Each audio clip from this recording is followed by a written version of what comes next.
자, 여러분 안녕하세요. 반갑습니다. 자, 요즘 시장이 좀 이렇게 소강 상태죠. 한동안 잘 오르다가 좀 조용한 모습입니다. 그런데 말이죠. 이제 이 리플을 가지고 계신 분들께서 이제 고민이 점점점 깊어가시는 것 같아요. 왜냐면 이제 소송 판결 날짜도 이제 다가오고 있죠. 계속해서 이제 연기가 됐으니까 이제 좀 나올 때가 되지 않았느냐 뭐 그런 생각도 들어요. 뭐 또 9월 달쯤 나올 것이다 뭐 이렇게 예측하는 해외 유명 인사들도 있긴 한데 그 사람들이 뭘 알겠습니까? 그냥 하는 소리들이죠. 아님 말고식으로 늘 그런 식으로 얘기해요. 그런 말 믿을 필요 없고요. 이 소송 판결은 말이죠. 언제든지 판사가 마음 먹으면 오늘이라도 나올 수 있어요. 언제든지 판사가 마음 먹으면 오늘 여러분 뭐 그냥 일하던 중에 갑자기 뉴스 딱 뜰 거예요. 리플 소송 판결 어떻게 됐다 뭐 그런 뉴스요. 자, 그러나 이제 이 투자자들의 눈에는 보이지 않아도 지금 리플 소송 판결을 두고 그 안에서는 긴박한 움직임들이 오가고 있어요. 자, 지금 리플 소송 판결은 이제 어떤 식으로 진행될 것이며 이렇게 이제 리플 소송 판결에 영향을 주는 몇 가지 소식들이 있죠. 자, 그 소식들을 보면은 리플 소송 판결이 이제 어떤 방향으로 가닥이 잡힐지 어느 정도는 짐작해 볼 수가 있죠. 자, 그런 소식들과 더불어 이제 리플을 보유하고 계신 분들 또는 리플에 이제 관심이 있으신 분들이 앞으로 어떤 식으로 이제 투자를 해 나가야 될지 그것에 대해서 이야기를 나눠보도록 하겠습니다. 자, 보시죠.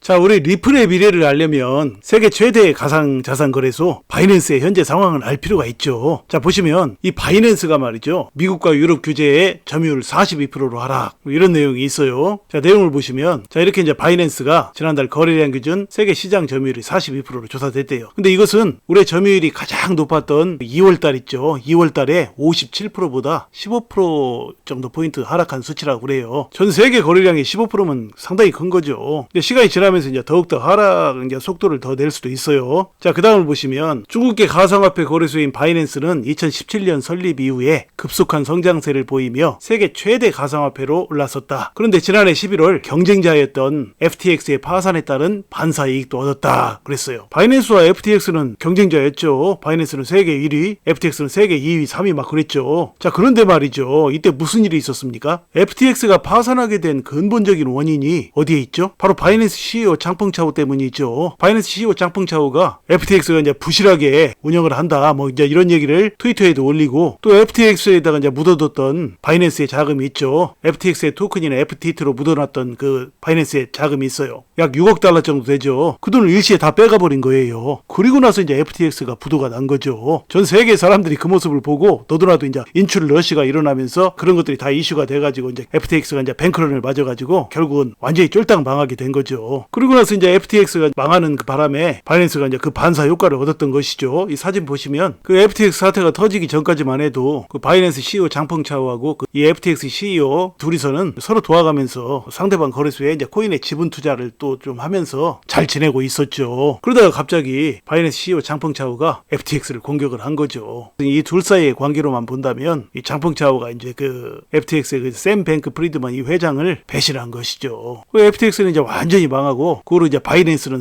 승승장구했죠. 그 반사 효과를 얻어서요. 그러다가 이제 올해 들어서 바이낸스도 역시 SEC한테 이제 철퇴를 받게 된 것이죠. SEC는 물론이고 이제 SEC가 그렇게 하니까 미국은 물론이고 전 세계적으로도 지금 규제를 받고 있죠. 특히 유럽 시장에서 이제 그렇게 규제를 받고 있죠. 엄청난 제재를 받고 있어요. 자, 보시면 자, 뭐 특히 사업을 확장해 나가려던 유럽에서 어려움을 겪고 있다 이렇게 나왔어요. 자, 블록체인 데이터 분석업체 카이코에 따르면 유럽 표시 가상화폐 거래에서 바이낸스가 차지하는 비중은 지난 1월 달에 30%에서 6월 달에는 절반 수준으로 떨어졌다고 그래요. 자, 밑에 쭉 내용을 보시면 뭐 벨기에 당국으로부터 영업정지 명령을 받았고 네덜란드에서도 철수하기로 했고 그 다음 보시면 5월에는 프랑스 파리의 지역본부를 차렸는데 1년여 만에 불법적인 서비스 제공 혐의로 검찰 조사를 받았다고 그래요. 그리고 또 독일에서는 라이센스 취득에 나서고 있지만 아직 받지 못했답니다. 자, 그리고 또 최근에는 또 뭐 호주에서 호주 당국이 바이낸스 호주 지사 이제 사무실을 급습을 했다고 그래요. 자, 이렇게 이제 바이낸스가 전 세계적으로 엄청난 시련을 겪고 있죠. 자, 그리고 그 다음 보시면 그 바이낸스 US 있죠. 미국 지사죠. 미 점유율 22%에서 0.9%로 급락. 엄청나게 떨어진 거죠. 그러니까 이제 그 바이낸스의 미국 시장 점유율이 이제 지난 4월 달에 22%에서 6월 말 기준. 그러니까 석 달이 채 안 돼서 약 20분의 1토막이 난 것이죠. 그런데 뭐 이것은 뭐 바이낸스가 미국 증권거래위원회 그러니까 SEC로부터 기소를 당하고 나서 이제 예견이 된 것이었죠. SEC가 이제 법원에 자산 동결을 요청했죠. 그리고 나서 이제 바이낸스 고객들에게 6월 13일까지 10일까지 달러 출금 기한을 공지했고 출금이 대량으로 이루어졌죠. 그래서 이제 시장 점유율이 급락한 것이죠. 자, 그런데 이렇게 되면서 누가 또 큰 수혜를 입었냐면 바로 코인베이스죠. 자, 암호화폐 현물 기준으로 보면 바이낸스가 세계 1위죠. 그리고 2위가 어딥니까? 코인베이스죠. 뭐 2위는 뭐 좀 다른 업체하고 또 왔다리 갔다리 할 때도 있지만 코인베이스가 2위죠. 근데 1위와 2위 차이는 거래량, 거래 금액 기준으로 엄청난 차이죠. 바이낸스의 10분의 1밖에 안 됩니다. 자, 그러니까 바이낸스 US가 당국으로부터 이제 이런 제재를 받고 나서 수요가 이제 코인베이스로 엄청 몰렸죠. 그래서 코인베이스는 점유율이 약 15% 이상 상승했어요, 또. 자, 이게 아주 중요한 부분이죠. 그제 제가 강의를 드렸죠. 리플의 미래를 한번 예측해 볼 수 있는 중요한 부분이라고 말씀을 드렸죠. 왜냐면 이게 그 SEC가 이제 바이낸스를 이렇게 기소하고 하는 이런 일련의 움직임들이 이 암호화폐에서 이제 패권 싸움을 하는 것이 아닌가 하는 그런 생각이 든다고 그랬죠. 물론 바이낸스도 기소하고 코인베이스도 기소를 당했어요. SEC로부터요. 그러나 코인베이스는 미국 업체죠. 그리고 또 코인베이스도 기소당한 것은 이제 구색 맞추기 정도로 볼 수도 있다라고 그랬죠. 돌아가는 정황이 그래요. 코인베이스는 그렇게 큰 타격을 받고 있지 않죠, 지금요. 바이낸스는 완전히 지금 도둑놈 취급을 받으면서 전 세계적으로 탄압을 받고 있는데 코인베이스는 뭐 그런 게 없죠. 자, 그래서 이제 이런 부분에서 우리 리플 투자자들이 눈여겨봐야 할 것은 진정으로 이제 SEC가 리플이라는 업체를, 그러니까 리플도 미국 회사죠. 미국을 대표하는 암호화폐라고 볼 수가 있죠. 리플이요. 리플 XRP가요. 그런데 과연 SEC가 리플을 망하게 하려고 지금 그러느냐는 얘기죠. 지금 바이낸스 사태를 보고 또 바이낸스가 이제 망하는 분위기로 가면서 코인베이스가 지금 뜨고 있죠. 미국 회사 코인베이스요. 암호화폐에서 미국을 대표하는 거래소는 코인베이스이고 또 암호화폐를 대표하는 코인은 바로 또 리플이죠. 자, 이런 면들을 이렇게 종합해서 본다면 제가 보기에는 미국 정부와 SEC의 의도는 결국은 이제 미국 회사들, 그러니까 코인베이스나 리플을 잘못되게 하려고 하는 그런 움직임은 아닌 것이라고 봐요. 그러니까 미국이라는 나라는 말이죠. 이 반도체 있죠, 여러분. 반도체에서 중국과 엄청난 싸움을 해왔죠, 지금까지요. 지금도 계속 그 패권 싸움을 하고 있어요. 미국이라는 나라가 이 반도체에서 이제 패권을 중국한테 잃지 않으려고 중국이 막 계속 반도체에서 부상을 했죠. 반도체를 뺏기게 되면 미국도 앞으로 엄청난 타격이 심하죠. 그러니까 미국이 사활을 걸고 반도체 패권을 뺏기지 않으려고 엄청나게 애를 썼었죠. 그러니까 우방 국가들에게도 뭐 강력하게 메시지를 줘가지고 같이 함께 참여해달라고 막 무진의 애를 썼죠. 우리 한국에다가도 뭐 그렇게 계속 요청을 했어요. 미국에서 자기들과 함께 가자고. 자, 그렇게 해서 이제 반도체에서도 미국이 패권을 중국에게 뺏기지 않으려고 그렇게 엄청난 노력을 했었는데 이 미국이라는 나라가 이 암호화폐가 앞으로 엄청나게 돈이 된다라는 것을 모를 리가 없어요. 그러니까 미국이라는 나라가 이 반도체 산업을 미국에서 이제 몰아내려고 할 리가 없죠. 그러니까 이 암호화폐 세계에서도 또 그 반도체처럼 중국과 패권 싸움을 하고 있는 거예요. 미국이. 이제 그것에 대한 근거로는 최근에 이제 블랙록이 비트코인 현물 ETF 신청한 거 있죠. 자, 세계 1위 자산운용업체인 블랙록을 따라서 세계 이제 유수한 자산운용사들이 너도나도 이제 따라서 비트코인 현물 ETF를 SEC에 신청을 했어요. 자, 그리고 이제 지난 강의에서도 제가 말씀드렸지만 거기서 굉장히 주목할 부분이 있다고 그랬죠. 뭐냐? 그걸 반려를 했는데 SEC에서 그 신청한 것을 반려를 했는데 반려는 이제 기각이 아니에요. 다시 작성해와라 했는데 뭐냐면 이 감시 공유 업체 있죠. 그러니까 이제 그동안 SEC가 비트코인 현물 ETF 신청을 수년 동안 계속 거절해왔죠. 왜냐면 비트코인 가격 조작에 대한 그런 우려, 그런 것 때문이었죠. 근데 이제 이번에 업체들이 신청서를 내니까 SEC가 이제 반려하면서 뭐라고 말했냐면 감시 공유 동의를 함께 수행할 비트코인 현물 거래소 이름 및 구체적 정보를 적어서 내라 이렇게 했어요. 근데 전부 업체들이 전부 다 어디를 적어냈습니까? 코인베이스를 적어냈죠. 이게 아주 중요한 부분이라고 그랬어요. 이 코인베이스도 역시 SEC로부터 현재 이제 기소를 당한 상태죠. 그런데 업체들이 바보가 아니라면 코인베이스를 적어낼 리가 없죠. 지금 SEC에 이제 기소를 당했는데 코인베이스를 적어내면 그걸 허락을 해주겠습니까? 그런데도 이제 코인베이스를 적어냈어요. 그 이유는 무엇일까요? 사전 교감이 있었다고 봐야죠. 코인베이스 적어내도 오케이 해줄게 라는 사전 교감이 있지 않으면 SEC에 기소를 당한 코인베이스를 적어낼 그런 바보는 없죠. 자, 그 부분이 굉장히 지금 중요한 부분이에요. 자, 바이낸스를 죽이면서 코인베이스를 띄우는 이런 움직임. 자, 이것을 보고 리플 투자자들이 생각해 봐야 될 것은 지금 미국 정부와 SEC는 미국 거래소와 미국 업체를 잘못되게 만들고 싶지는 않을 수도 있다라는 것을 생각해 봐야 돼요. 굉장히 중요한 부분이에요. 그러니까 뭐 그동안 뭐 증권임내 어쩜내 이렇게 하는 것은 잘 생각해 보면 보세요. 지금 바이낸스가 이번에 기소를 당한 것도 자, 미등록 증권에 해당하는 코인들이 그 거래소에서 거래가 되고 있다. 그것도 하나의 이제 기소 요인이에요. 자, 그렇게 이제 묶어서 바이낸스를 이제 완전 죽이기에 나섰죠. 그러니까 바이낸스는 그렇게 이제 미등록 증권에 해당하는 코인들을 거래하는 거래소다라는 것과 또 이제 바이낸스 CEO가 뭐 고객의 자금을 뭐 유용했다 뭐 이런 식으로 또 이제 몰고 나가고 그렇게 여러 요인들이 있어요. 근데 코인베이스는 그렇지 않죠. 코인베이스는 무슨 뭐 자금을 유용했다 이런 말 없죠. 자, 그러니까 이제 이런 걸 보면은 느낌이 오죠.